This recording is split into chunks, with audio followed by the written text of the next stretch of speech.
Welcome to Jeffreyverse. On this channel, about a year ago or so, I did a video on installing fenders on an Electra Cruiser 1, a bike.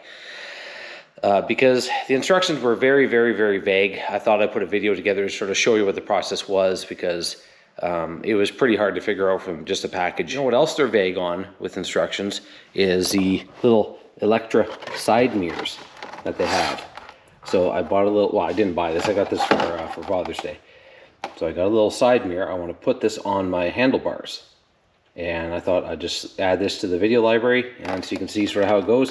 So this will be a how-to and also a review of the Electra brand custom mirror. Now, but here's my bike. So there's the fenders we put on last year. This is just a little headlight guy that I have here. So that's just, yeah.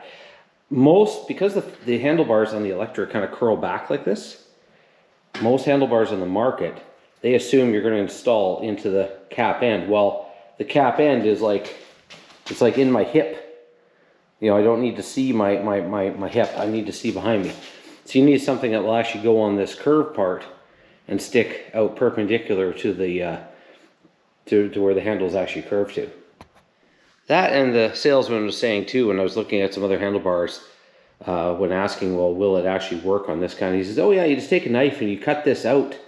Like, I don't want to cut out my grip. Like the whole, like it's nice and factory. It's like, why would I cut that out and start hacking apart my bike? So I got the actual brand name one. Okay, so there shouldn't be much to this. Just gonna gently. There we go. And then this is just a bubble pack. Ow! The staple.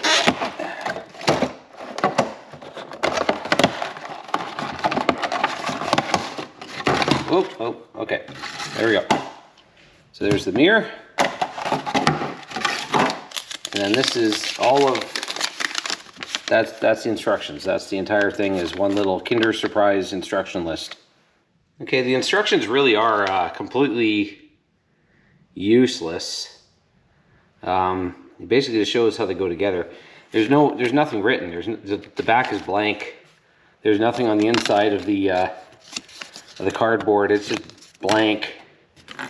So what I figured is the mirror itself, the mount rod, this little threaded guy unscrews out of the base mount. So you take that off, set that aside. You're not going to scratch it. And this little top cap, there's a little groove that lines up with the little, I might show this here. There's a little cutout on here, and there's a little groove in here. Those two sort of fit together, but it just snaps in place. So this you can just snap off and set aside. And then in here, you need to get a Phillips. And there's a little Phillips screw inside there. And you actually have to loosen this off to get this grippy guy to let go. And the little rubber insert is already in there, so that's so it doesn't scratch up your bar and doesn't slip all over the place. Okay, so once you take that Phillips all the way out, then these two pieces, you can separate them apart. So they're just in like yo. So we can separate this apart. Don't lose the little sleeve guy and the little Phillips screw. Set that aside. But I guess now this is going to have to go around. And this is split, so I can spread this and get it around the post. I just don't know if I have to go over here or here. So let me try to figure it out and see if I'm supposed to come and just see which way the mirror is going to sit. Okay, so I've just sort of put it around this part just in front of the grip.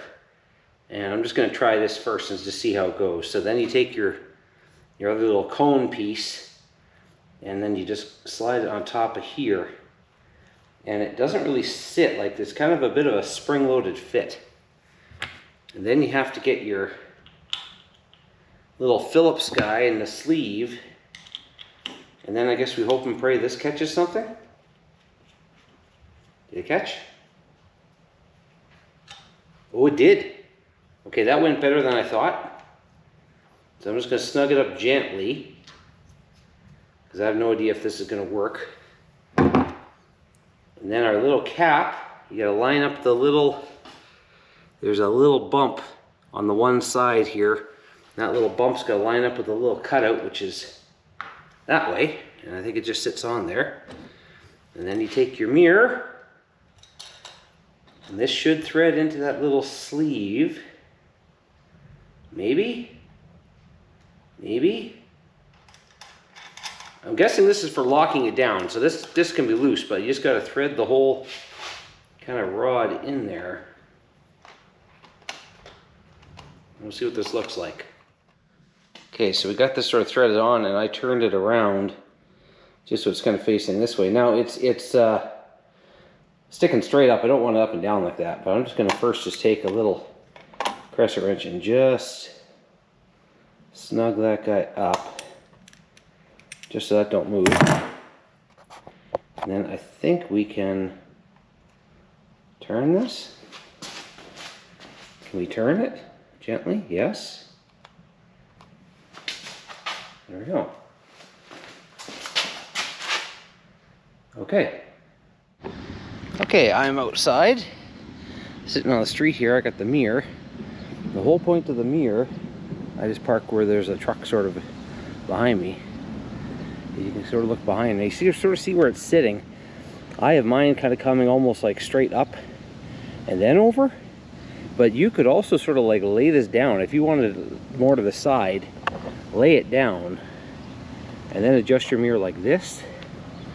You could do that too. Either way, I can see the truck behind me. But I'm not sure which way I'll prefer it, but it looks like we can sort of change our preference. And if this is too loose on this, we'll have to take this off again and just tighten that Phillips screw. And if this is too loose on here, we just snug up this little chrome nut. And then this is just sort of like a old-fashioned mirror. It just sits on a ball socket, and you can turn it whichever way you want. All right, so that's in the laid down position. This is more of an upright position. I'm not sure which way I like better. I think either way would work though. But there she is. You see my arm in the mirror anyways. I think I'm out of adjustment, but I can look behind me and I can see if traffic is coming, and that was the whole point of getting this thing. I want to see when cars are sneaking up behind me. And because it's fairly universal where you put it, you could put it over on this side if you really wanted to too. I kind of want to look over my my left shoulder. Anyways, that's going to do it for this video. Short and sweet. It went together okay. If I was going to say there's a weakness to the thing at all, it's starting to rain, is that maybe just that there's enough adjustment on it that it can get out of adjustment too. So I think I might just snug everything up after I ride for a while and see where I like it. I will snug everything down tight. But that's it. Thanks for watching. If this helped you out, hit a like, hit a subscribe. It helps my channel a lot. And thanks for watching. Bye.